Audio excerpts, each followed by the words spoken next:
Hi అండి, welcome back to my channel. నేనైతే ఈరోజు క్యాటన్ స్టైల్లో ఆలూ ఫ్రై ఎలా చేసుకోవాలో చూపిస్తాను. ఇది పప్పులోకి, చారులోకి, రైస్లోకి ఎందులోకైనా చాలా బాగుంటుంది. స్నాక్స్లో తిన్నా బాగుంటుంది. ముందుగా ఒక 4 ఆలూస్ని తీసుకొని ఇలా స్లైసెస్ లాగా కట్ చేసుకోవాలి.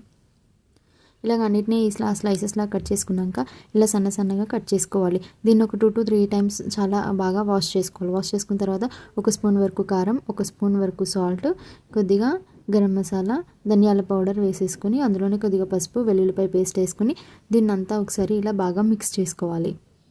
దీన్నంతా ఇలా బాగా మిక్స్ చేసుకున్న తర్వాత అందులోనే 1 స్పూన్ వరకు బియ్యం పిండిని యాడ్ చేసుకొని 1.5 స్పూన్ వరకు కార్న్ఫ్లవర్ పిండిని కూడా యాడ్ చేసుకొని దీన్ని కూడా ఇలా బాగా మిక్స్ చేసుకొని పక్కన పెట్టుకోవాలి.